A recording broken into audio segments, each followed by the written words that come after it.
தமிழக வெற்றி கழகத்தோட தலைவரான திரு சி ஜோசப் விஜய் அவர்கள் தமிழ்நாட்டு முதலமைச்சரா பொறுப்பேற்ற பிறகு ஏற்கனவே ஒரு தடவை எம்எல்ஏக்கள் எல்லாரும் பதவி ஏற்கிறதுக்காக தமிழக சட்டமன்றம் கூடியிருந்தது. அந்த தமிழக சட்டமன்றம் கூடியிருந்தப்பே திரு விஜய் அவர்கள் தன்னோட ஆட்சிக்கு மேல நம்பிக்கை தீர்மானத்தை கொண்டு வந்திருந்தாரு.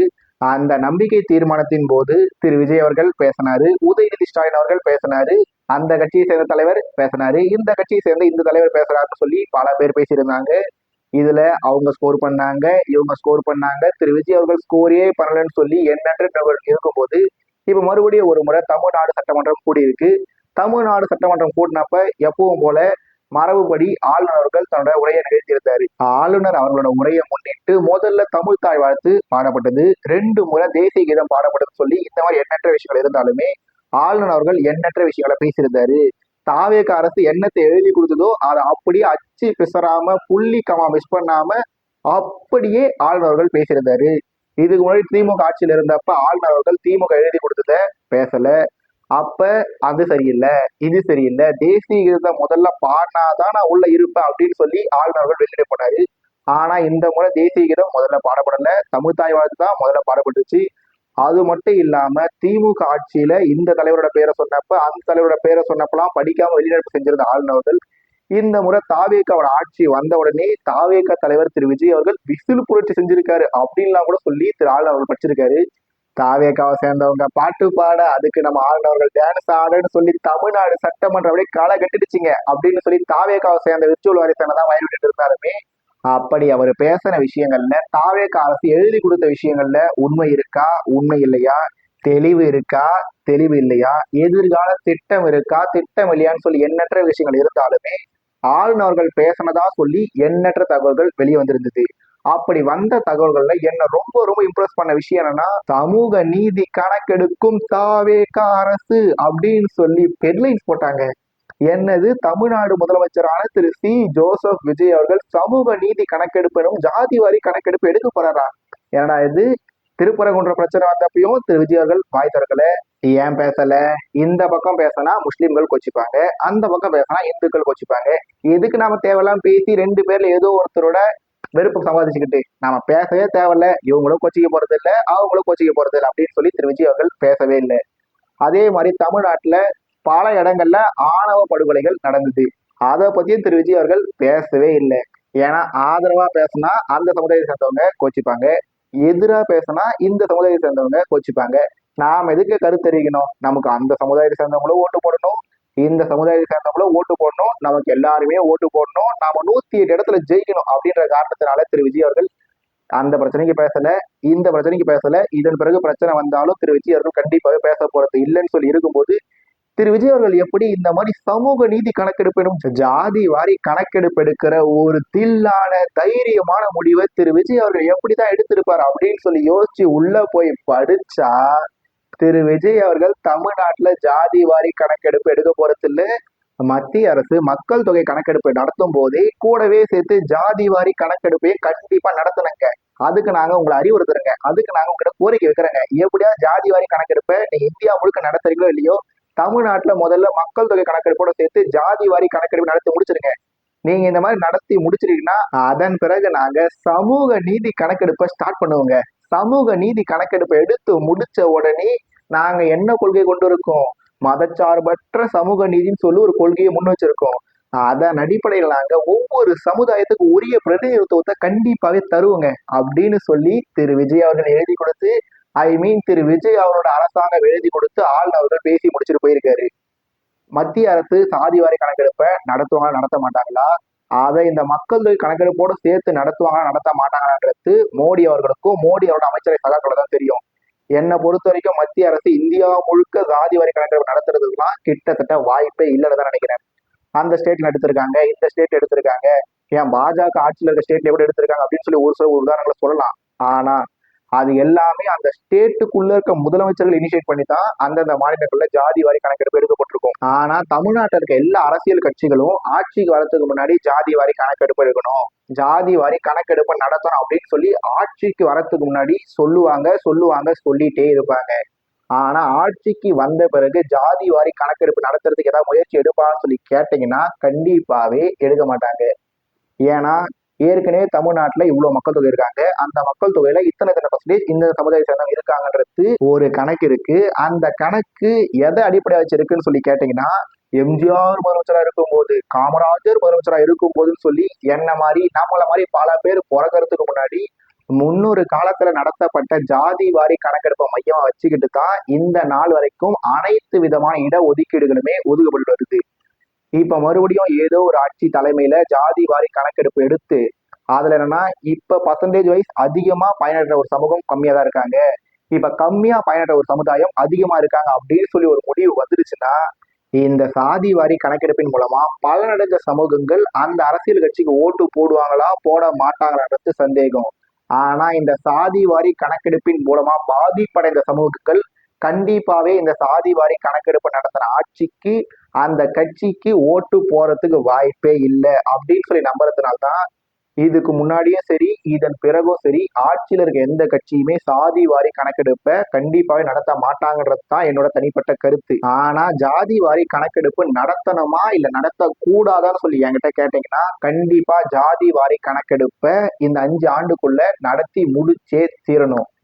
ஏன்னா 10 பேருக்கு ஒரு ஆளுக்கான சாப்பாட்டை அனுப்பாத, ஒரு ஆளுக்கு 10 பேருக்கான சாப்பாட்டை கொடுக்காத சொல்லி தமிழ்நாட்டை சேர்ந்த ஒரு அரசியல் கட்சி தலைவர் சொல்றாரு. அது யாருன்னு சொல்லி அந்த தலைவரோட பேச்சை கேட்ட எல்லாருக்குமே தெரிஞ்சிருக்கும். அப்படி இருக்கும்போது தமிழ்நாட்டுல எம்பிசி எத்தனை பர்சன்டேஜ் இருக்காங்க, பிசி எத்தனை பர்சன்டேஜ் இருக்காங்க, எஸ்சி எத்தனை பர்சன்டேஜ் இருக்காங்க, எம்பிசிக்குள்ள இருக்க சமுதாயங்கள் தனித்தனியா எத்தனை பர்சன்டேஜ் இருக்காங்க, பிசிக்குள்ள இருக்க சமுதாயங்கள் தனித்தனியா எத்தனை பர்சன்டேஜ் இருக்காங்க, எஸ்சிக்குள்ள இருக்க சமுதாயங்கள் தனித்தனியா எத்தனை பர்சன்டேஜ் இருக்காங்கன்னு சொல்லி எல்லாருக்குமே தெரிஞ்சாதான் அதை மையமா வச்சுக்கிட்டு எல்லாருக்கும் சரிசமமான வகையில அரசியல் வேலை வாய்ப்புகளா இருந்தாலும் சரி, கல்வியா இருந்தாலும் சரி, இதர வாய்ப்புகளா இருந்தாலும் சரி, எதுவா இருந்தாலுமே சரி 10 பேருக்கு 10 பேருக்கான சாப்பாடை தரணும், ஒருத்தருக்கு ஒருத்தருக்கான சாப்பாடை தான் தரணுமே. ஏன்னா 10 பேருக்கு ஒருத்தருக்கான சாப்பாட்டை தரும்போது 10 பேருமே பலனடைய போறது இல்லை. ஒருத்தருக்கு 10 பேருக்கான சாப்பாட்டை கொடுக்கும்போது 9 பேர் பட்னியா இருக்கிறதோட மட்டும் இல்லாம 9 பேருக்கான சாப்பாடு வேஸ்டா போகுது. இப்படி இருக்கிறதுனால கண்டிப்பாவே ஜாதி வாரி கணக்கெடுப்பு நடத்தணும். அதன் அடிப்படையில் வர முடிவுகளை மையமா வச்சுக்கிட்டு எந்த சமுதாயம் எத்தனை பர்சன்டேஜ் இருக்காங்களோ அந்தந்த சமுதாயங்களுக்கு சரிசமமான முறையில அந்த இடஒதுக்கீடா இருந்தாலும் சரி, இதர பிற சலுகைகளா இருந்தாலுமே சரி, அது எல்லாமே சரிசமமா, அதாவது எத்தனை பேர் இருக்காங்களோ கணக்கின் அடிப்படையில கரெக்டா பிரிச்சு கொடுக்கணும். இங்க என்னன்னா ஜாதி வாரி கணக்கெடுப்பு நடத்தி முடிச்சாச்சு. நடத்தி முடிச்ச பிறகு இந்த சமுதாயங்கள் இத்தனை பர்சன்டேஜ் இருக்காங்கன்னு சொல்லி தெரிய வந்துருச்சு.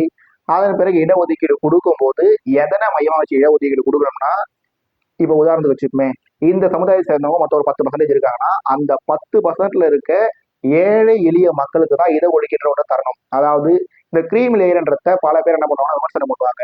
இடஒதுக்கீடுன்றது சமுதாய ரீதியா தான் இருக்கணும், பொருளாதாரத்தை மையமா வச்சு இருக்கக்கூடாதுன்னு சொல்லி பல அரசியல் கட்சிகளை சேர்ந்த தலைவர்கள் சொல்லிட்டு வராங்க. இடஒதுக்கீடுன்றது சமுதாய ரீதியா தான் இருக்கணும், அது 100க்கு 100 சரி. ஆனா அந்த சமுதாயத்துக்குள்ள இருக்க மக்களுக்கு எப்படி இடஒதுக்கீடு கொடுக்கணும்னா, அந்த சமுதாயத்துல ஏதோ ஒரு சமுதாயம், அந்த சமுதாயத்திலே ஒருத்தர் பணக்காரரா கோட்டீஸ்வரா இருப்பாரு, அவருக்கு இடஒதுக்கீடு கொடுக்கணுமா இல்ல அந்த சமுதாயத்தை சேர்ந்த ஒரு ஏழை எளிய மகனுக்கு இடஒதுக்கீடு கொடுக்கணுமான்னு சொல்லி கேட்டீங்கன்னா, அதே சமுதாயத்தை சேர்ந்த ஒரு ஏழை எளிய மகனுக்கு தான் இடஒதுக்கீடு கண்டிப்பா தேவைப்படும். அப்படி இருக்கிறதுனால தமிழ்நாடு அரசு இந்த 5 வருஷம் ஆட்சியில கண்டிப்பாவே ஜாதி வாரி கணக்கெடுப்பை நடத்தணும். ஜாதி வாரி கணக்கெடுப்பு நடத்தி முடிச்ச பிறகு தமிழ்நாட்டுல எந்தெந்த சமுதாயங்கள் எத்தனை பர்சன்டேஜ் இருக்கான்னு சொல்லி தெரிஞ்சுக்கிட்ட பிறகு அந்த சமுதாயத்தில் இருக்க ஏழை எளிய மக்களுக்கு இடஒதுக்கீடா இருந்தாலும் சரி, இதர பிற சலுகைகளா இருந்தாலுமே சரி, பிற்படுத்தப்பட்ட மிகவும் பிற்படுத்தப்பட்டன்னு சொல்லி எந்த சமுதாயத்துக்கு நீங்க இடஒதுக்கீடு கொடுத்தாலுமே அந்த இடஒதுக்கீட்டுல கிரீமி லேயர்ன்றதை ஒன்றத்தை கொண்டு வந்து அந்தந்த சமுதாயத்தில் இருக்க ஏழை எளிய மக்களுக்கு நீங்க முன்னுரிமை கொடுத்து அவங்கள மேல கொண்டு வந்தீங்கன்னா, திரு விஜய் அவர்கள் இதையெல்லாம் பண்ணுவாரான்னு சொல்லி என்கிட்ட கேட்டீங்கன்னா அதுக்கு 99.99% வாய்ப்பே இல்லை.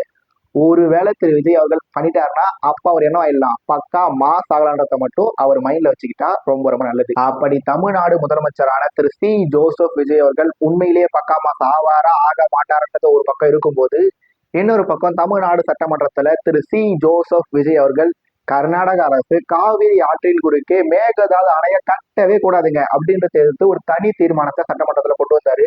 அந்த தீர்மானத்துக்கு அனைத்து கட்சிகளும் ஆதரவு தெரிவிச்சு அந்த தீர்மானம் ஒரு மனதா நிறைவேற்றப்பட்டிருக்கு. இந்த மாதிரி ஒரு தீர்மானம் தமிழ்நாடு சட்டமன்றத்துல கொண்டு வரப்படுறது இதுதான் முதல் முறையா சொல்லி கேட்டீங்கன்னா, ஐயா ஓ பன்னீர்செல்வம் அவர்கள் தமிழ்நாட்டு முதலமைச்சராக இருந்தப்ப இதே தீர்மானம் கொண்டு வரப்பட்டிருக்கு. அந்த தீர்மானம் வெற்றி பெற்றிருக்கு. ஐயா எடப்பாடி பழனிசாமி அவர்கள் தமிழ்நாட்டோட முதலமைச்சராக இருந்தப்பவும் இதே மாதிரி ஒரு தீர்மானம் கொண்டு வரப்பட்டிருக்கு. இதே தீர்மானம் வெற்றி அடையவும் செஞ்சிருக்கு. அதே மாதிரி திரு முத்துவேல் கருணாநிதி ஸ்டாலின் அவர்கள் தமிழ்நாட்டோட முதலமைச்சராக இருந்தப்பவும் மேகதாது அணைக்கு எதிரான தீர்மானம் தமிழ்நாடு சட்டமன்றத்தில் கொண்டு வரப்பட்டிருக்கு. ஒரு மனதாக அந்த தீர்மானமும் நிறைவேற்றப்பட்டிருக்குன்னு சொல்லி தமிழ்நாடு சட்டமன்றத்தில் இதே மாதிரி தீர்மானங்கள் தொடர்ந்து கொண்டு வரப்படுறதும் தீர்மானங்கள் நிறைவேற்றப்படுறதும் தொடர்ந்து நடந்துட்டு வந்திருக்கு. அப்படி இருக்கிறதுனால திரு விஜய் அவர்கள் இப்போ தமிழ்நாடு முதலமைச்சராக இருக்கிறதுனால அவர் பங்குக்கு மேகதாது அணைக்கு எதிராக ஒரு தனி தீர்மானத்தை கொண்டு வந்திருக்காரு. அந்த தீர்மானத்துக்கு அனைத்து கட்சிகளும் ஆதரவு தெரிவிச்சிருக்காங்க. அந்த தீர்மானம் ஒரு மனதாக நிறைவேற்றப்பட்டிருக்கு. இந்த தனி தீர்மானம் ஒரு மனதாக நிறைவேறதன் மூலமாக கர்நாடக அரசு காவிரியின் குறுக்கே மேகதாது அணை கட்டுற முடிவிலிருந்து பின்வாங்கலாம்னு சொல்லி கேட்டிங்கன்னா கண்டிப்பாகவே பின்வாங்க போகிறதில்லை. ஏன்னா அது அவங்களோட பெட் ப்ராஜெக்ட். அதனால் காவிரியின் குறுக்கே கர்நாடக அரசு மேகதாது அணை கட்டாமல் இருக்கிறதுக்கு மத்திய அரசு என்ன மாதிரி நடவடிக்கைகள் எடுக்கணுமோ அந்த எல்லா நடவடிக்கைகளையும் மோடி தலைமையிலான மத்திய அரசு கண்டிப்பாக எடுக்கணும். ஆனால் மோடி தலைமையிலான மத்திய அரசாங்கமும் அதுக்கான நடவடிக்கை எடுப்பாங்கன்னு சொல்லி கேட்டால் அதுவுமே சந்தேகமான விஷயமா இருக்கிறதுனால கர்நாடக அரசு காவிரியில் அணை கட்டுவாங்களா கட்ட மாட்டாங்களா, அதுக்கு மத்திய அரசு தடை போடுவாங்களா போட மாட்டாங்கன்றதுலாம் ஒரு ஓரமாக இருக்கட்டும். தமிழ்நாட்டில் வருஷத்துக்கு இத்தனை சென்டிமீட்டர் மழை பெய்யுது, அதில் இத்தனை சென்டிமீட்டர் மழை நீர் அப்படியே நேரடியாக போய் கடலில் சேர்க்குதுன்ற நியூஸை நாம் தொடர்ச்சியாக பார்த்துட்டு தான் வரோமே. தமிழ்நாட்டில் பெய்கிற மழை நீரை சரியாக சேமித்து வச்சாலே காவிரியில் நீர் வந்தாலும் சரி நீர் வரலனாலும் சரி காவிரியின் குறுக்கே கர்நாடக அரசு இந்த அணை கட்டினாலும் சரி வேறு அணை கட்டினாலும் சரி எத்தனை அணைகளை கட்டினாலுமே சரி தமிழ்நாடு அரசு தமிழ்நாட்டில் பெய்கிற மழை நீரை சரியாக சேமித்தாலே காவிரி நீருன்ற ஒன்று தமிழ்நாட்டுக்கு தேவையே இல்லைன்றதையும் பல பேர் சொல்லி நம்ம கேட்டிருக்கோம்.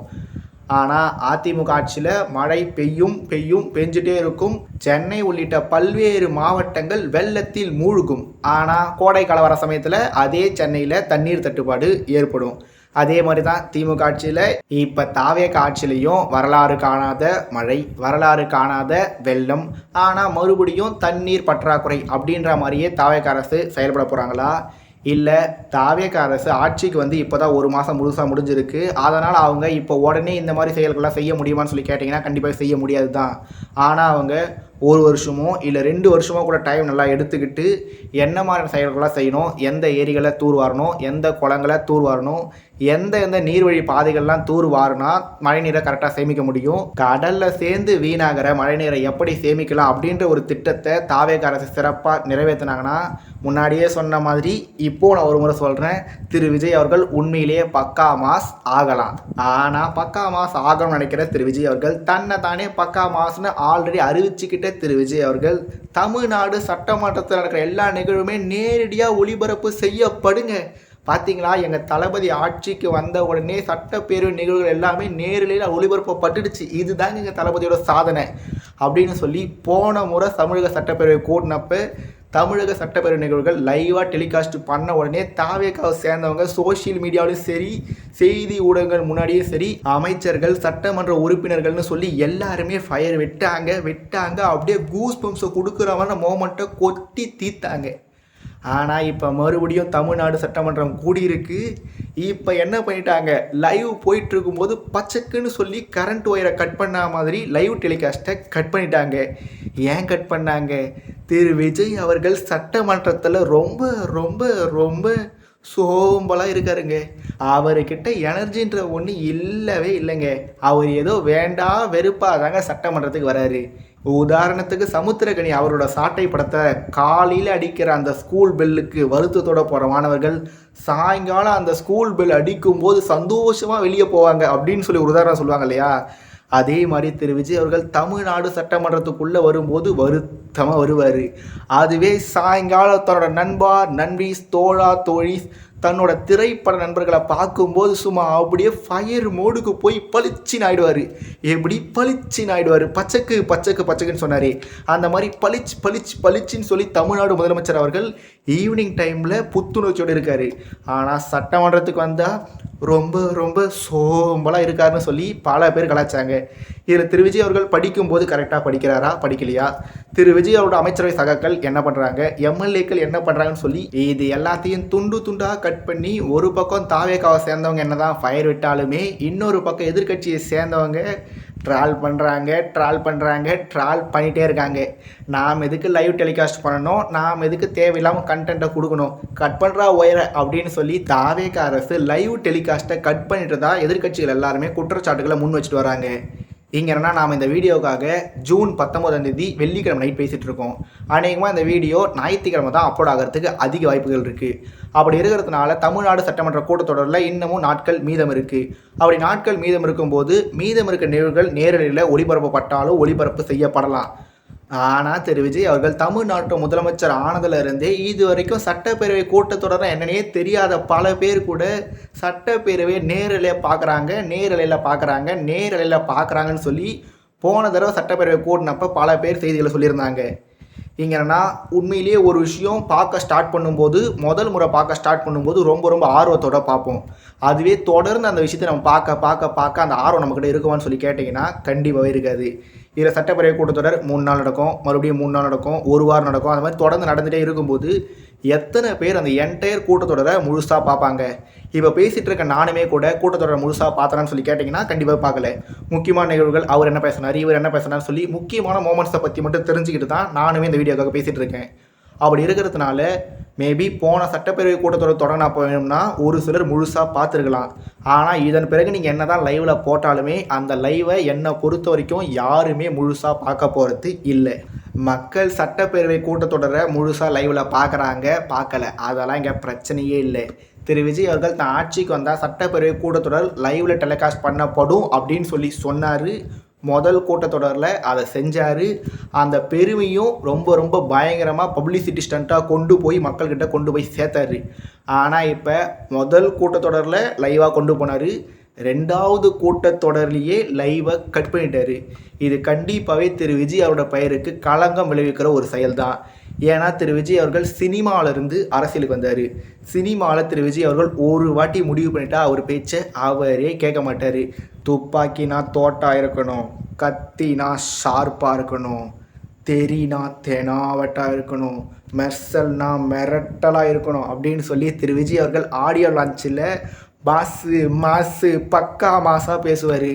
ஆனால் திரு விஜய் அவர்கள் சட்டமன்றத்தில் மாசு பக்கா மாசாக பேசினாரா பேசலையான்றதை நாம் எப்படி தெரிஞ்சுக்க முடியும்?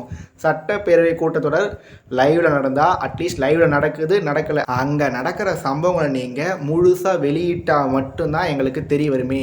முன்னாடியே சொன்ன மாதிரி நீங்கள் முழுசாக வெளியிட்டாலும் சரி, வெளியிடலனாலும் சரி, நீங்கள் நேரடியில் ஒளிபரப்பு செஞ்சாலும் சரி, ஒளிபரப்பு செய்யலைனாலும் சரி, என்னை பொறுத்த வரைக்கும் யாருமே என்டையர் சட்டப்பேரவை கூட்டத்தொடரை முழுசாக பார்க்க போகிறதில்ல. அப்படி முழுசாக பார்த்தாலுமே ஒரு நாள் பார்ப்பாங்க, 2 நாள் பார்ப்பாங்க. அதன் பிறகு போனால் கண்டிப்பாக போர் அடித்து முக்கியமான நிகழ்வுகள் என்னன்றதை மட்டும் தான் தெரிஞ்சிக்க ஆசைப்படுவாங்க. ஆனால் நீங்கள் ஒரு வாக்கு கொடுத்த வாக்கை கண்டிப்பாக காப்பாற்றணும். அதுதான் யாருக்கு அழகு? பக்கா மாஸ் திரு விஜய் அவர்களுக்கு அழகுன்னு சொன்ன உடனே நீ நடந்தால் நடை அழகு, நீ சிரித்தால் சிரிப்பழகு அழகு அப்படின்னு சொல்லி அந்த பாட்டு எனக்கு ஞாபகம் வந்திருக்கலாம். ஆனால் அழகுன்னு சொன்ன உடனே எனக்கு ஞாபகம் வந்த விஷயம் அழகிய தமிழ் மகன். எல்லா புகழும் ஒருவனுக்கே, நீ நதி போலே ஓடிக்கொண்டிரு அப்படின்னு சொல்லி தமிழ்நாட்டு முதலமைச்சர் திரு ஜோசப் விஜய் அவர்கள் ஒரு நடிகராக இருந்தப்ப அழகிய தமிழ் மகன் படத்தில் இந்த பாட்டை பாடியிருந்தார். அப்படி எல்லா புகழும் ஒருவனுக்கேன்னு சொல்கிற மாதிரி திரு விஜய் அவர்கள் தமிழ்நாட்டு முதலமைச்சர் ஆனதுனால திருச்சி கிழக்கு தொகுதி காலியாச்சு, ஒரு தொகுதி இடைத்தேர்தல். அதன் பிறகு அதிமுகவை சேர்ந்த ஒரு 4 எம்எல்ஏக்கள் தன்னோட எம்எல்ஏ பதவியை ராஜினாமா பண்ணாங்க. அதனால் 5 தொகுதி இடைத்தேர்தல். இப்போ அதிமுகவோட முன்னாள் அமைச்சரான திரு விஜயபாஸ்கர் அவர்களும் தன்னோட எம்எல்ஏ பதவியை ராஜினாமா பண்ணியிருக்காரு. அதனால் தமிழ்நாட்டுக்கு கூடிய விரைவில் 6 தொகுதிகளுக்கு இடைத்தேர்தல் நடக்க போகுது. 6 தொகுதி இல்லை 20 தொகுதி. எங்கள் தளபதியோட டார்கெட்டு 20 தொகுதி ஆல்ரெடி தாவேகாவுக்கு 107 எம்எல்ஏக்கள் ஆதரவு இருக்குது. 107 10 கூட்டினா 117, அதுதான் ஆஃப் ஏ மார்க். அதோடு ஒரு 10 எம்எல்ஏ வச்சு பஃபர் வைக்கணும் அதனால் எங்கள் தளபதி ஆல்ரெடி 6 தொகுதியை காலி பண்ணிட்டாரு. இதன் பிறகு மதிமுகலேருந்து 2 பேர் ராஜினாமா பண்ண வைக்கலாம், வைக்காமலும் போகலாம். இன்னும் அதிமுகவில் இருந்தும் பல பேர் ராஜினாமா பண்ண வைக்கலாம். ஏன் திமுகவில் இருந்து கூட எங்கள் தளபதிக்காக எம்எல்ஏ பதவியை ராஜினாமா பண்ணுறதுக்கு பல பேர் காத்துட்ருக்காங்க அதனால் இந்த 6 தொகுதி இடைத்தேர்தல்ன்றது 6ஓட நிற்காது, கண்டிப்பாக 20 வரைக்கும் நகரும் அப்படின்னு சொல்லி பல பேர் பேசிகிட்டு இருக்காங்க. இங்கே என்னன்னா திரு சி விஜயபாஸ்கர் அவர்கள் எம்எல்ஏ பதவியை ராஜினாமா பண்ணிட்டாரு. அவர் தாவேக்காவில் சேருவாரா இல்லை திமுகவில் சேருவாரா, திமுகவில் சேருவாரா இல்லை தாவேக்காவில் சேருவாரா அப்படின்ற ஒரு கேள்வி கண்டிப்பாக இருக்குதான் செய்யுது. அவர் தாவேக்காவில் சேரலாம், திமுகவில் சேரலாம், ஏன் அவர் சுயேட்சையாக கூட இடைத்தேர்தலில் ஜெயிக்கலாம், என்ன நடந்துட்டு போகட்டும். ஆனால் நடந்து முடிஞ்ச 2026 தமிழ்நாடு சட்டமன்ற தேர்தலில் திரு விஜய் அவர்களை மாற்றம்னு நம்பி ஒரு 1.25 கோடி பேர் ஓட்டு போட்டிருந்தாங்க. திரு விஜய் அவர்கள் நம்பி 1.25 கோடி பேர் ஓட்டு போட்டிருந்தாங்க. அப்படி ஓட்டு போட்ட எல்லாருமே திரு விஜய் அவருடைய இந்த செயல்பாடை ரசிப்பாங்கன்னு சொல்லி கேட்டிங்கன்னா என்னை பொறுத்த வரைக்கும் கண்டிப்பாகவே ரசிக்க மாட்டாங்க. அரசியலை பொறுத்த வரைக்கும் சரி தப்புன்னு சொல்லி எதுவுமே இல்லை. ஜெயிக்கிறவன் சொல்கிறது சரி, தோக்கிறவன் சொல்கிறது தப்பு. அரசியலை பொறுத்த வரைக்கும் அதிகாரத்தில் இருக்கிறதுக்காக பண்ணுற எல்லா செயல்களுமே ராஜதந்திரம்னு சொல்லி ஒரு சிலர் சொன்னாலுமே திரு விஜயபாஸ்கர் அவருடைய இந்த முடிவு தனிப்பட்ட முடிவாக இருந்தாலும் இருக்கலாம். ஆனால் அவர் ராஜினாமா பண்ண கணக்குமே கூட கண்டிப்பாகவே தமிழ்நாடு முதலமைச்சர் திரு சி ஜோசப் விஜய் அவரோட கணக்கில் தான் போய் சேரப்போகுது. அதனால் தமிழ்நாட்டில் இதன் பிறகு ஒரு 6 தொகுதி இடைத்தேர்தல் வரப்போகுது. இந்த 6 தொகுதியில் ஒரு தொகுதியில் தாவேக்கா ஜெயிச்சிருந்தாங்க, 5 தொகுதியில் தாவேக்கா தோற்றுருந்தாங்க. திரு விஜய் அவரோட தமிழக வெற்றி கழகம் இந்த 6 தொகுதி இடைத்தேர்தலையும் போட்டிட்டு 6க்கு 6 ஜெயித்தாலும் ஜெயிக்கலாம். ஆனால் மேடம் ஜெயலலிதா 1991 தமிழ்நாடு சட்டமன்ற தேர்தலில் அதிரி புதிரியான வெற்றி பெற்றிருந்தாங்க. ஆனால் அதனை தொடர்ந்து நடந்த 1996 தமிழ்நாடு சட்டமன்ற தேர்தலில் படுதோல்வி அடைஞ்சிருந்தாங்க. அவங்களுமே கூட தோற்றுருந்தாங்க. இப்போ திரு முத்துவேல் கருணாநிதி ஸ்டாலின் அவர்கள் கொளத்தூர் தொகுதியில் தோற்றதை வச்சு தாவேக்காவை சேர்ந்தவங்க திமுகவை சேர்ந்தவங்களை ட்ரால் பண்ணுறாங்க, கலாய்க்கிறாங்க, கிண்டல் பண்ணுறாங்க, என்னமோ பண்ணிட்டு போகிறாங்க. எல்லாமே ஓகே, அது அவங்க பண்ணுறதுக்கு அவங்களுக்கு 100% உரிமை இருக்குது. ஆனால் நீங்கள் மாற்றம்னு சொல்லிட்டு வந்துட்டு இதே மாதிரி சம்பவங்களை, அதாவது அதிமுகலேருந்து வரவங்கள ராஜினாமா பண்ண வச்சுட்டு கட்சியில் சேர்க்கறது, மதிமுகவிலேருந்து வரவங்களையும் ராஜினாமா பண்ண சொல்கிறதுன்னு சொல்லி இந்த மாதிரி விஷயங்களை தொடர்ந்து பண்ணிகிட்டே வந்தீங்கன்னா மேடம் ஜெயலலிதா 1991 அசுர வெற்றி பெற்றிருந்தாங்க. திரு விஜய் அவர்கள் 2026 தப்பிச்சோம் பழச்சோன்னு சொல்லி தான் தனி பெரும்பான்மை கிடைக்காம எண்ணற்ற கட்சிகளோட ஆதரவு தான் இப்போ தமிழ்நாட்டோட முதலமைச்சர் இருக்காரு. அப்படி இருக்கும்போது திரு விஜய் அவர்கள் மாற்றத்துக்கான ஒரு அரசை கொடுக்க ட்ரை பண்ணாமல் மக்களை ஏமாத்துறதுக்கு மட்டுமே ட்ரை பண்ணிட்டு இருந்தாருன்னா 1996 மேடம் ஜெயலலிதாவுக்கு நடந்தது 2031 திரு சி ஜோசப் விஜய் அவர்களுக்கு நடந்தாலும் நடக்கலாம். 2026 முத்துவேல் கருணாநிதி ஸ்டாலின் அவர்களுக்கு கொளத்தூர் தொகுதியில் நடந்தது. திரு சி ஜோசப் விஜய் அவர்களுக்கு 2031 பெரம்பூர் தொகுதியில் நடந்தாலும் நடக்கலான்றதையும் பக்கா மாஸ் திரு விஜய் அவர்கள் கண்டிப்பாகவே மைண்டில் ஏற்றிக்கணும். இப்படி இருக்கும்போது தான் திரு விஜய் அவர்கள் தமிழ்நாட்டு முதலமைச்சராக பொறுப்பேற்ற முதல் மேடையிலேயே பேசியிருந்தார். அப்படி பேசும்போது நாங்கள் வெள்ளை அறிக்கை, நிதிநிலையை பற்றின வெள்ளை அறிக்கை வெளியிடுவோம் அப்படின்ற மாதிரி சொல்லியிருந்தார். அவர் சொன்ன மாதிரியே, திரு விஜய் அவர்கள் சொன்ன மாதிரியே தமிழ்நாட்டு நிதிநிலையை பற்றின வெள்ளை அறிக்கையை தாவேக அரசு வெளியிட்டாங்க. தமிழ்நாட்டுக்கு 10 லட்சம் கோடி கடன் இல்லைங்க. எப்படி தமிழ்நாட்டுக்கு 10 லட்சம் கோடி கடன் இல்லைங்க, 13 லட்சம் கோடி கடன் அப்படின்ற ஒரு அரிய தகவலை இந்த வெள்ளை அறிக்கையின் மூலமாக நம்ம எல்லாருக்கும் தெரிய வந்திருக்கு. இந்த விஷயம் தெரிய வந்த உடனே எனக்கு தோணுன முதல் விஷயம்னா 10 லட்சம் கோடி கடன் நாடு, இதில் இலவச வேற பெரு வைக்க கேடு அப்படின்னு சொல்லி நாம் தமிழ் கட்சியோட தலைமை ஒருங்கிணைப்பாளர் திரு சீமான் அவர்கள் மாற்றத்தை விரும்பும் மக்களின் மாநாட்டில் பேசியிருந்தார். பாடியிருந்தார். இதே பாட்டை திரு சீமான் அவர்கள் தேர்தல் பரப்புரையின் போது பல முறை பாடியிருந்தார். ஆனால் தேர்தல் பிரச்சாரத்தின் போது மக்களோட ஓட்டை மட்டும் வாங்குறதையே முழு குறிக்கோளை வச்சிருந்த திரு விஜய் அவர்கள் எண்ணற்ற இலவச வாக்குறுதிகளை கொடுத்திருந்தாரு. 200 யூனிட் மின்சாரம், பெண்களுக்கு இலவச பேருந்து பயணம், 6 சிலிண்டர், தாவர நகை, பட்டு புடவை, தாய்மாமன் சீர், அண்ணன் சீர், அது இதுன்னு சொல்லி எண்ணற்ற இலவச திட்டங்களை திரு விஜய் அவர்கள் அறிவிச்சிருந்தார். ஆனால் இப்போ வெள்ளை அறிக்கையின் மூலமாக 10 லட்சம் கோடி இல்லைங்க, 13 லட்சம் கோடி இருக்குது. என்ன இருக்குது? 13 லட்சம் கோடி கடன் இருக்குங்க. கடன் இருக்குது. போக்குவரத்து துறைக்கு மட்டுமே இவ்வளோ கோடி கடன் இருக்குது, மின்சாரத்துறைக்கு இவ்வளோ கோடி கடன் இருக்குது அப்படின்னு சொல்லி கடனை பற்றின லிஸ்ட்டை சும்மா விலாவாரியாக இந்த வெள்ளை அறிக்கையின் மூலமாக வெளியிட்டிருக்காங்க. இதில்னா தமிழ்நாட்டில் இருக்க ஒவ்வொரு தனிநபர் மேலேயும் 1.25 லட்ச ரூபா கடன் இருக்குங்க. என்னது 1.25 லட்ச ரூபா கடன் ஒவ்வொருத்தர் மேலேயும் இருக்குதா? இப்போ உடனே கிளம்புங்க. நாம் ஒவ்வொருத்தரும் என்ன பண்ணுறோம், தமிழ்நாட்டு அரசோட கடனை தீர்க்கிறதுக்காக நாம் ஒவ்வொருத்தரும் தமிழ்நாட்டு அரசுக்கு 1.25 லட்ச ரூபாய் டிடி எடுக்கிறோம், உடனே அனுப்புகிறோம். தமிழ்நாட்டோட 13 லட்சம் ரூபாய் கோடி கடனை ஒரே நாளில் நம்ம தீர்க்கிறோம். எப்படி தீர்க்கிறோம்? தனிநபர்கள் ஒவ்வொருத்தரும் அவங்க மேலே இருக்க 1.25 லட்சம் ரூபாய் கடன் அடைச்சிட்டோம்னா தமிழ்நாட்டோட 13 லட்சம் ரூபாய் கோடி கடன் அடைஞ்சிட போகுது. சிம்பிள். உடனே நீங்கள் என்ன பண்ண போகிறீங்க? உங்களோட கடன் அடைங்க. நான் என்னோட கடன் அடைச்சிட்டு நீங்களோட கடன் அடைச்சிட்டிங்களா? எதிர்த்த வீட்டில் அடைச்சிட்டாங்க, பக்கத்து வீட்டில் அடைச்சிட்டாங்க, நானும் அடைச்சிட்டேன், நீங்கள் அடைக்க போகிறீங்களா இல்லை அடைக்க போகிறது இல்லையா அப்படின்னு சொல்லி தாவேக்காவை சேர்ந்த பல பேர் வீடியோ போட்டுட்ருக்காங்க. இதை பார்த்தா ஒரு சிலர் என்ன சொல்கிறாங்கன்னா, பாஸே தளபதிக்காக காக்கி பேண்ட்டு போடலாம், வெள்ளை சட்டை போடலாம், என் கோட்டு கூட போட ட்ரை பண்ணலாம், ஆனால் 1.25 லட்சம் கடன் அடைக்கிறதுலாம் ரொம்ப ரொம்ப கஷ்டம் பாஸு.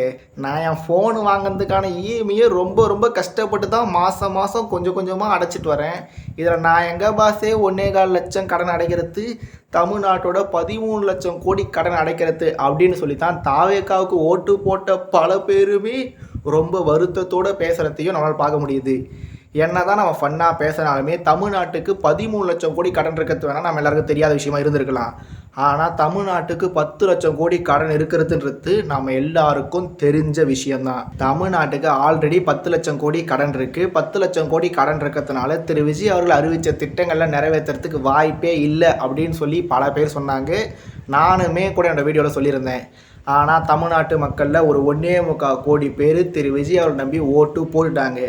ஆனால் இன்னொரு பக்கம் ஒரு தலைவர், நாம் தமிழர் கட்சியோட தலைமை ஒருங்கிணைப்பாளர் திரு சீமான் அவர்கள், தமிழ்நாட்டுக்கு 10 லட்சம் கோடி கடன் இருக்குது, அதனால் நான் இலவசமாக எதையுமே கொடுக்க மாட்டேன், 3 விஷயங்களை மட்டும்தான் விலை இல்லாமல் கொடுப்பேன், தரமான கல்வி, தரமான மருத்துவம், தூய குடிநீர்னு சொல்லி இந்த 3 விஷயங்களை மட்டும்தான் நான் இலவசமாக தருவேன், விலை இல்லாமல் தருவேன்னு சொல்லி திரு சீமான் அவர்கள் சொல்லியிருந்தார்.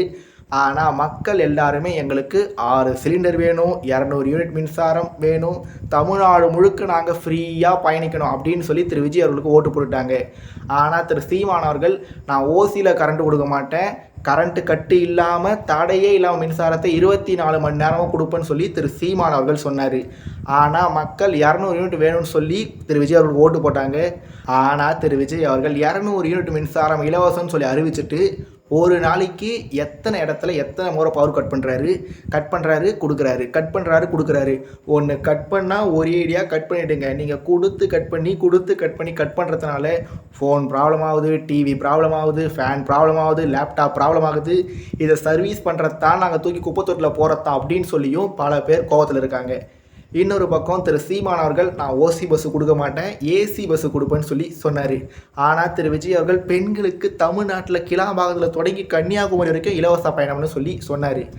ஆனால் இப்போ 1 கிலோமீட்டர் வண்டி ஓட்டுறதுக்கு இவ்வளோ செலவாகுது அப்படின்னு சொல்லி வெள்ளை அறிக்கையில் தகவல் வெளியிட்டிருக்காங்க. போக்குவரத்து துறையில் நஷ்டம், மின்சார துறையில் நஷ்டம்னு சொல்லி எந்த பக்கம் திரும்பினாலும் நஷ்டம் கடன் சொல்லி வெள்ளை அறிக்கையில் தாவேக்கா அரசு சொல்லியிருக்காங்க. பாஸு இதுதான் ஆல்ரெடி எல்லாருக்குமே தெரியுமா பாஸு? இதுதான் எல்லாருமே சொன்னாங்களே பாஸு. அப்படி சொன்ன விஷயத்த ஆல்ரெடி எல்லாருமே தெரிஞ்ச விஷயத்த சொல்லிட்டு நீங்கள் கொடுத்த வாக்குறுதிகளை நிறைவேற்றாமலாம் எஸ்கேப் ஆகவே முடியாது பாஸு அப்படின்னு சொல்லி எதிர்கட்சிகளை சேர்ந்தவங்க கண்டிப்பாகவே அவங்களோட விமர்சனங்களை முன்வைக்க தான் போகிறாங்க. ஆனால் திரு விஜய் அவர்கள் அவர் அறிவித்த இலவச திட்டங்களை நிறைவேற்றல. இதை பற்றிலாம் எனக்கு கவலையே இல்லை. ஆனால் திரு விஜய் அவரோட ஆட்சியில் தொடரும் பாலியல் குற்றச்சாட்டுகள், தொடரும் பாலியல் சீண்டல்கள், பாதிக்கப்படும் குழந்தைகள், பாதிக்கப்படும் பெண்கள், பாதிக்கப்படும் வயதான பெண்கள்னு சொல்லி எந்த பக்கம் திரும்பினாலுமே திரு விஜயோட ஆட்சியில் இந்த மாதிரியான நிகழ்வுகள் தொடர்ச்சியாக நடந்துகிட்டே இருக்குது. நாம் அவனோட போன வீடியோவில் பேசும்போதே திரு விஜய் அவர்கள் ஆட்சிக்கு வந்த 1 மாதத்தில் கண்டிப்பாக இந்த மாதிரி செயல்களை தடுத்து நிறுத்த முடியாது. இது கண்டிப்பாகவே சுய ஒழுக்கம் ரொம்ப முக்கியம்தான். அதை விட முக்கியமான விஷயம் எல்லார்கிட்டையும் ஒரு பயத்தை உருவாக்குறது. பெண்களை தொட்டா செத்தா அப்படின்ற ஒரு பயத்தை உருவாக்கணும்னு சொல்லி நம்ம போன வீடியோவில் சொல்லியிருந்தோம். அதையே தான் மறுபடியும் ஒரு முறை நான் இந்த வீடியோலையும் அழுத்தம் திருத்தமாக சொல்ல விரும்புகிறேன். ஏன்னா பெண்கள் நாட்டின் கண்கள். எப்படி பெண்கள் நாட்டின் கண்கள்? கண்களான பெண்கள் தொடர்ந்து பாதிக்கப்பட்டுட்டே வந்தால் கண்கெட்ட பிறகு சூரிய நமஸ்காரம் எதுக்குன்னு சொல்கிற மாதிரி நாட்டின் கண்களான பெண்கள் பாதிக்கப்பட்ட பிறகு கண்ணு முழுசாக போன பிறகு திரு விஜய் அவர்கள் சிங்கப்பெண் சிறப்பு அதிரடி படைன்னு சொல்லி எந்த மாதிரியான எத்தனை திட்டங்கள் அறிவித்தாலுமே கண்ணு போன பிறகு கண்கெட்ட பிறகு சூரிய நமஸ்காரம் யாருக்குமே தேவையில்லை என்பதனையும் பக்கா மாஸ் திரு விஜய் அவர்கள் தன்னுடைய மைண்டிலையும் தன்னோட டைரியிலையும் தன்னோட உள்ளத்துலையும் தன்னோட எண்ணத்துலையும் ஏற்றிக்கிட்டு பெண்கள் மேலே கை வச்சா விஜய் ஆட்சியில் செத்தா அப்படின்ற ஒரு பயத்தை தமிழ்நாட்டில் இருக்க ஒவ்வொரு ஆணோட மனசுலையும் பதிய வைக்கணும். அவ்வளவுதான். அடுத்து we the leader Thiru Annamalai அவர்கள் ஒரு பாட்காஸ்ட்டை தன்னோட யூடியூப் சேனலில் வெளியிட்டு இருந்தார். அந்த யூடியூப் சேனல் வெளியிடப்பட்ட பாட்காஸ்ட்டை நான் முழுசாக பார்த்தேன். அந்த முழுசாக கேட்டு முடித்தப்போ எனக்கு தோணின ஒரே ஒரு விஷயம் என்னன்னா, திரு அண்ணாமலை அவர்கள் அந்த பாட்காஸ்ட்டில் பல விஷயங்களை பேசியிருந்தார். அப்படி அவர் பேசின விஷயங்கள் நான் இதுக்கு முன்னாடி வேறு யாராவது சொல்லி கேட்டிருக்கிறான்னு சொல்லி கேட்டிங்கன்னா கண்டிப்பாகவே கேட்டிருக்கேன். இந்த எல்லா விஷயங்களையும் யார் சொல்லியிருக்கா? நாம் தமிழ் கட்சியோட தலைமை ஒருங்கிணைப்பாளரான திரு சீமான் அவர்கள், அண்ணாமலை அவர்கள் இந்த பாட்காஸ்ட்டில் சொன்ன ஒவ்வொரு விஷயத்தையுமே அவர் எண்ணற்ற மேடைகளை சொல்லியிருக்காரு. ரொம்ப ரொம்ப முக்கியமாக இந்த 2026 தமிழ்நாடு சட்டமன்ற தேர்தலின் போது வந்தவாசியில் பேசியிருந்தார். நான் என்னோட பல வீடியோஸில் திரு சீமான் அவரோட வந்தவாசி பேச்சை பற்றி தொடர்ந்து கோடிட்டு பேசுகிறேன், மேற்கோள் காட்டி பேசிட்டு தான் இருக்கேன்.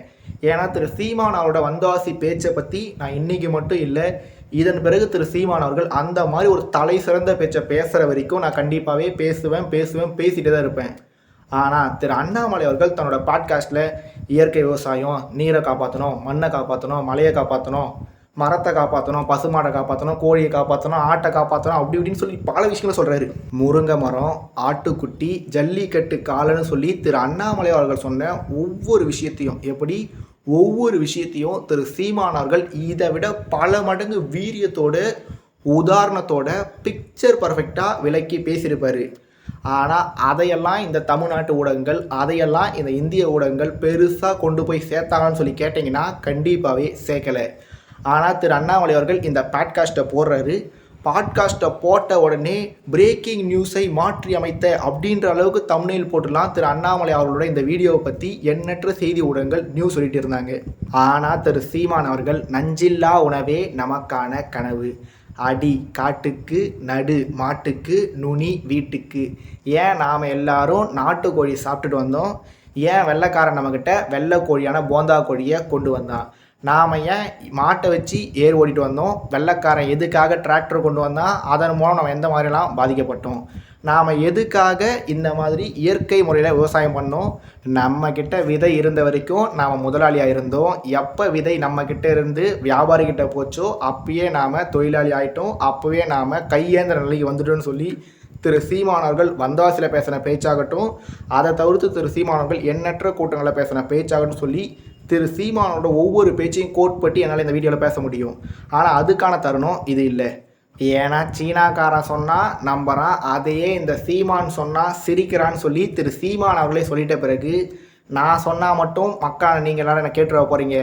ஏற்கனவே தமிழ்நாட்டில் இருக்க 1.25 கோடி பேர் திரு விஜய் அவர்களுக்கு ஓட்டு போட்டு தமிழ்நாட்டில் முதலமைச்சர் ஆக்கிட்டீங்க. திரு விஜய் அவர்கள் எதுவுமே பேசலை, எதையுமே சரியான திட்டங்களாக அறிவிக்கலை, அவர்கிட்ட தொலைநோக்கு பார்வைன்னு ஒன்று இருக்கானே கூட தெரியல. இப்போ திரு அண்ணாமலை அவர்கள் திரு சீமான் அவர்கள் பேசின விஷயங்களை மட்டுமே ஒரு பாட்காஸ்ட்டாக கொண்டு வந்து அவரும் ஒரு 50 நிமிஷம் கிட்ட பேசிட்டு போயிருக்காரு. இதையும் லட்சக்கணக்கான மக்கள் அவருடைய யூடியூப் சேனலில் பார்த்துருக்காங்க. அவருடைய யூடியூப் சேனலில் மட்டும் இல்லாமல் செய்தி ஊடகங்கள் மூலமாக, சமூக வலைதளங்கள் மூலமானு சொல்லி எண்ணற்ற மக்கள் பார்த்துருப்பீங்க. நீங்கள் எல்லாரும் ஒன்று சேர்ந்து திரு அண்ணாமலை அவர்களையும் 2031 தமிழ்நாட்டு முதலமைச்சராக ஆக்கலாம். ஆனால் தமிழ்நாட்டோட முதலமைச்சரான திரு ஜோசப் விஜய் அவர்கிட்ட எண்ணற்ற கேள்விகள் இருந்தது, பதில் இல்லைன்றது தான் அவரோட முதல் 1 மாதம் ஆட்சியிலிருந்து அவங்களுக்கு தெரிய வந்திருக்கு. அதே மாதிரியே திரு அண்ணாமலை அவரோட இந்த பாட்காஸ்ட் மூலமாக அவர்கிட்ட எண்ணற்ற கேள்விகள் இருக்குது. ஆனால் அவர்கிட்ட அந்த கேள்விகளுக்கான பதில் இருக்கா இல்லையான்றதும் அவரோட இனி வரக்கூடிய நாட்கள் இருக்க செயல்பட மையமாக வச்சு தான் சொல்ல முடியும். ஆனால் என்னை பொறுத்த வரைக்கும் திரு சீமான் அவர்கள்கிட்ட கேள்வி இருக்குது. அந்த கேள்விக்கு மிக நுணுக்கமான பதில்களும், சரியான பதில்களும், தெளிவான பதில்களும், தொலைநோக்கு பார்வை கொண்ட பதில்களும் கண்டிப்பாகவே இருக்க தான் செய்யுது. அதனால் நாம் இனி வரக்கூடிய நாட்களில் கண்டிப்பாகவே 2029 நாடாளுமன்ற தேர்தலுக்கு முன்னாடியும் சரி, 2031 தமிழ்நாடு சட்டமன்ற தேர்தலுக்கு முன்னாடியும் சரி, திரு சீமான் அவர்கள் மேடையில் பேசினதாக இருக்கட்டும், திரு சீமானோட ஆட்சி செயல்பாட்டு வரையில் இருந்த விஷயங்களாக இருக்கட்டும், ஒவ்வொரு விஷயங்களாக தேடி கண்டுபிடிச்சி அந்த விஷயங்களை பற்றி நானும் தெரிஞ்சுக்கிட்டு அந்த விஷயங்களை பற்றின என்னோட கருத்து என்னன்றதை நாம் இனி வரக்கூடிய வீடியோக்களில் கண்டிப்பாகவே பேச தான் போகிறோம். ஏன்னா திரு விஜய் அவர்கள் ஜெயிச்சிட்டாரு, அண்ணாமலை அவர்கள் ஜெயித்தாலும் ஜெயிக்கலாம். ஆனால் தமிழ் தேசிய இனத்தின் ஒற்றை நம்பிக்கை யாருன்றத நான் இன்றைக்கி சொல்லனாலுமே கூட ஒரு நாள் தமிழ்நாட்டு மக்கள் கண்டிப்பாகவே அதை தெரிஞ்சுப்பாங்க, உண்மையை புரிஞ்சுப்பாங்க.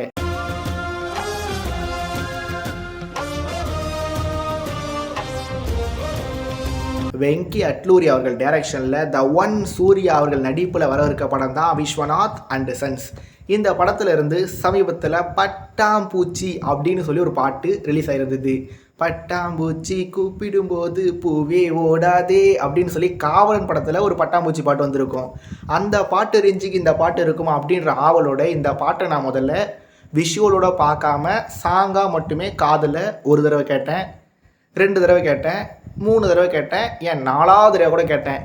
தொடர்ந்து 4 முறை, எப்படி தொடர்ந்து 4 முறை இந்த பட்டாம்பூச்சி சாங்கை கேட்டப்போ என்னோட உணர்வு எப்படி இருந்ததுன்னா, பெருசாக எதுவும் இல்லையே, அடியாத்தி இது என்ன ஃபீலு, உன்னால நான் ஃபெயிலு, அந்த சாங்கு கேட்ட ஒரு உணர்வு இருக்குது. ஆனால் அந்த பாட்டு, அந்த வைப்பு இந்த பாட்டு தரலையே அப்படின்ற ஒரு எண்ணம் தான் எனக்கு உருவாயிருந்தது. அது மட்டும் இல்லாமல் இந்த விஸ்வநாத் அண்ட் சன்ஸ் படத்துலேருந்து இதுக்கு முன்னாடி ரிலீஸ் ஆயிருந்த டீசரை பார்த்ததுலேருந்து இந்த படத்து மேலே எனக்கு ஒரு மிகப்பெரிய நம்பிக்கை இருந்திருந்தது, ஒரு எதிர்பார்ப்பு கண்டிப்பாகவே இருந்திருந்தது. ஆனால் இந்த பட்டாம்பூச்சி சாங்கை ஒரு 4 முறை வெறுமனே கேட்டு முடித்த பிறகு ஒருவேளை நாம் தப்பான எக்ஸ்பெக்டேஷனை இந்த படத்து மேலே வச்சுட்டோமோ அப்படின்ற ஒரு உணர்வும் எனக்குள்ள உருவாயிருந்தது. ஆனால் ஒரு 1 மணி நேரம் கழித்து இந்த வீடியோ ரெக்கார்ட் பண்ண ஸ்டார்ட் பண்ணுறதுக்கு முன்னாடி சாங்காக கேட்டுட்டோம், விஷுவலாக பார்க்கலாமே அப்படின்னு சொல்லி அந்த லிரிக் வீடியோவை ஒரு தடவை பார்த்தேன், 2 தடவை பார்த்தேன், மமிதா பைஜு மேடமுக்காக 3வது தடவையும் 4வது தடவையும் பார்த்தேன். எங்களை மாதிரி பசங்களெல்லாம் பார்த்தா பிடிக்காது, பார்க்க தான் பிடிக்கும் அப்படின்னு சொல்லி டி சார் தனுஷ் அவர்கள் சொன்ன மாதிரியே பட்டாம்பூச்சி சாங்கை 4 தடவை கேட்டால் பிடிக்காது, 4 தடவை பார்க்கணும், மமிதா பைஜுவோட ஃபேஸோடு பார்த்தா மட்டும்தான் பட்டாம்பூச்சி சாங்கு பிடிக்குன்ற மாதிரி அந்த லிரிக் வீடியோவோட பார்த்து முடித்த பிறகு நான் என்னோடய மைண்ட் செட்டை அப்படியே மாற்றிக்கிட்டேன்.